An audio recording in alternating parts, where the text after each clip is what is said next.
Assalamualaikum warahmatullahi wabarakatuh. Kami dari kelompok 4 akan menjelaskan tentang alat-alat laboratorium yang digunakan dalam praktikum kultur jaringan dan bioteknologi yang dosen pengempunya Fahrina Wibowo SPMP. Saya Maeda Gisa Putra, NPM 1913010070. Di sini saya akan menjelaskan alat-alat laboratorium yang digunakan dalam praktikum kultur jaringan dan bioteknologi. Yang pertama ada John Petri. John Petri memiliki fungsi sebagai wadah untuk perkembangan kultur sel, bakteri, serta virus yang tidak diteliti. Cara pakainya, siapkan alat dan letakkan pada tempat yang rata. Yang kedua ada pH meter. pH meter memiliki fungsi untuk mengukur tingkat asam basa suatu larutan. Cara pakainya, ambil sampel air yang akan diukur pH-nya. Nyalakan dengan menekan tombol on pada pH meter. Masukkan pH meter ke dalam wadah yang berisi air yang akan diuji. Pada saat dicelupkan ke dalam air, skala angka bergerak acak. Tunggu hingga angka tersebut berhenti dan tidak berubah. Hasil akan terlihat di display digital. Yang ketiga ada open. Open digunakan sebagai alat untuk sterilisasi. Cara pakainya, hubungkan open dengan sumber listrik di laboratorium. Setelah terhubung dengan sempurna, tekan tombol on off pada open. Tunggu beberapa saat hingga display pada open dapat menyala. Sesuaikan juga timer open sesuai dengan keperluan kita. Tunggu sebentar hingga suhu di open sudah mencapai angka yang diinginkan. Selanjutnya ambil alat yang akan di open dengan maksimal. Terakhir matikan open dengan menekan tombol on atau off, lalu tunggu beberapa saat hingga display mati. Yang terakhir ada lemari es. Lemari es digunakan untuk menyimpan benda-benda eksplosif yang mudah terbakar dan zat kimia berbahaya. Cara penggunaannya,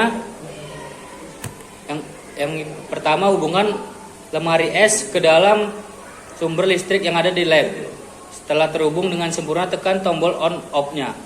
Tunggu beberapa saat hingga display lemari es menyala.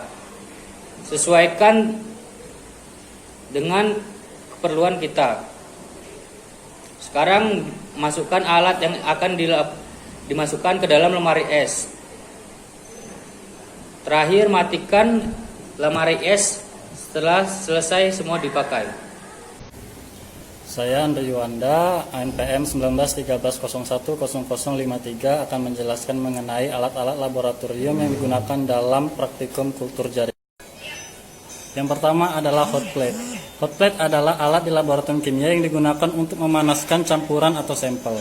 Sampel yang akan dipanaskan ditempatkan ke dalam Erlenmeyer atau gelas kimia. Kemudian, pada hot plate terdapat tombol yang digunakan untuk menghidupkan dan mematikannya. Cara penggunaan alat ini cukup sederhana. Kita tinggal menyalakan kemudian menempatkan sampel di atas hot plate, kemudian diatur suhunya sesuai yang diinginkan. Hot plate atau steril berfungsi untuk menghomogenkan suatu larutan dengan pengadukan. Yang terdapat dalam alat ini dapat dipanaskan sehingga mampu mempercepat proses homogenesi. Pengadukan dengan bantuan batang magnet hot plate dan magnetic stirrer seri hot plate dan stirrer digital. Selanjutnya yaitu ada centrifuge. Alat yang berfungsi untuk memutarkan cairan ini digerakkan menggunakan seperangkat motor listrik dengan menempatkan wadah atau objek di rotasi sekitar sumbunya. Centrifuge berfungsi dalam prinsip sedimentasi yang pada percepatan sentripetal sehingga menyebabkan zat padat untuk memisahkan sepanjang arah radial atau bagian bawah tabung oleh objek yang sama ringan tanda akan cenderung bergerak ke atas. Cara penggunaan alat sentrifuge yaitu persiapkan larutan yang akan dimurnikan atau dipisahkan. Lalu sambungkan sentrifuge pada aliran arus listrik. Nyalakan sentrifuge, buka penutup sentrifuge dengan tekan tombol open. Selanjutnya masukkan larutan ke dalam gelas tabung sentrifuge. Larutan yang dimasukkan pada setiap tabung haruslah sama ukurannya. Lalu masukkan tiap tabung ke dalam lubang sentrifuge. Untuk meletakkan gelas tabung berisi larutan yang akan dimurnikan, tabung harus diletakkan secara bersilang berlawanan. Namun, hal ini tidak perlu dilakukan jika semua lubang pada sentrifuge terisi penuh oleh tabung larutan yang akan dimurnikan. Lalu tutup kembali penutup sentrifuge, set atau atur waktu yang diperlukan dan tentukan pula kecepatan rotasi putaran atau RPM yang diinginkan. Selanjutnya, tekan tombol on untuk memulai memurnikan larutan. Setelah pemurnian selesai, tekan tombol open dan ambil semua larutan dalam tabung yang telah dimurnikan dengan cara mengambilnya secara berseling atau berlawanan pula. Selanjutnya yaitu laminar airflow atau LAF, merupakan meja kerja steril yang bekerja dengan cara meniupkan udara steril secara kontinu melewati tempat kerja sehingga tempat kerja bebas dari debu dan spora-spora. LAF juga digunakan untuk proses kultur jaringan tumbuhan atau tanaman. Aliran udara berasal dari udara ruangan yang ditarik ke dalam alat melalui filter pertama atau pre-filter, yang kemudian ditiupkan keluar melalui filter yang sangat halus yang disebut HEPA atau High Efficiency Particular Air Filter.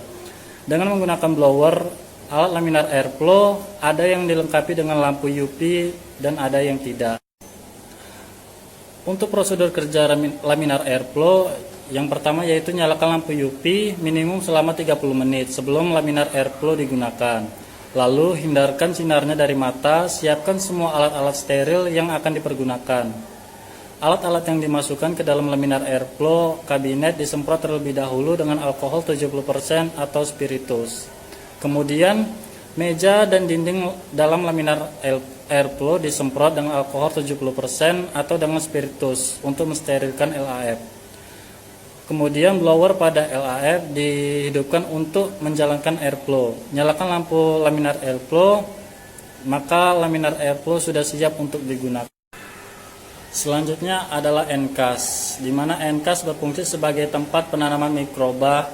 Lalu prinsip kerjanya yaitu di mana pengerjaan sampel dengan aseptis, lalu menekan udara bebas. Perkenalkan, nama saya Suryanto, NPM 1913010061. Di sini saya akan menjelaskan beberapa alat yang dibutuhkan dalam kultur jaringan. Yang pertama itu ada autoclave. Autoclave berfungsi untuk mensterilkan pada wadah dan benda laboratorium yang digunakan untuk penelitian. Cara penggunaannya, masukkan alat yang akan disterilkan ke dalam autoclave. Setelah itu tunggu sampai menguap sekitar 15 menit. Yang kedua itu ada rak botol. Rak botol berfungsi untuk menyimpan tabung reaksi atau gelas-gelas kecil supaya tidak terjatuh. Cara penggunaannya dapat memasukkan tabung atau gelas-gelas kecil ke sela-sela rak dengan rapi. Setelah itu ada botol kultur. Botol kultur berfungsi untuk mengkulturkan atau menanam eksplan hasil kultur jaringan. Cara penggunaannya yaitu dengan memasukkan hasil kultur jaringan ke dalam botol dengan perlahan dan tutup. Yang setelah itu yaitu ada labu Erlenmeyer. Alat ini berbentuk gelas yang salah satu fungsinya untuk menjadikan wadah dari bahan-bahan kimia cair. Cara penggunaannya dapat dengan mencampurkan beberapa larutan ke dalam wadah ini dan pegang pada leher botol. Setelah itu digoyangkan secara berputar dengan perlahan dan tunggu sampai menyatu. Terima kasih. Saya Sarabi Icaniago, NPM 1913010069. Sini saya akan menyebutkan fungsi dan cara kerja saker. Saker yaitu berfungsi sebagai pengadukan suatu bahan atau larutan hingga terbentuknya bahan. Cara kerja saker yaitu menjaga suhu optimal dengan menggunakan air sebagai konduktor dan memaksimalkan kontak mikroorganisme dan nutrien dengan pengocokan. Cara kerja dan fungsi spatula yaitu untuk mengambil objek. Spatula yang sering digunakan di laboratorium biologi atau kimia berbentuk sendok kecil, pipih, dan bertangkai. Fungsi dan cara kerja dari destilasi atau destilator yaitu proses memanaskan benda cair atau padat hingga berubah menjadi uap yang disalurkan ke dalam bejana yang terpisah. Cara kerjanya itu memisahkan titik didih konkretnya penyulingan dengan cara ini dilakukan dengan meredam bahan yang akan disuling di dalam air, lalu direbus. Uap air yang keluar dialirkan melalui konvektor atau alat pendingin agar menjadi cair atau terkondensasi. Cara kerja Bunsen dan fungsinya yaitu berfungsi untuk memanaskan medium Dan cara kerjanya yaitu dengan cara tutup katup pasoka lokal dengan memutar pegangan dan pastikan saluran gas aktif. Lalu tutup katup jarum di bagian bawah alat pembakar. Lalu buka katup pasokan lokal dengan memutar pegangan. Buka katup jarum di bagian bawah alat pembakar hingga terdengar desis gas. Fungsi dan cara kerja glass breaker yaitu sebagai penampung yang digunakan untuk mengaduk, mencampur, dan memanaskan cair yang biasanya digunakan dalam laboratorium.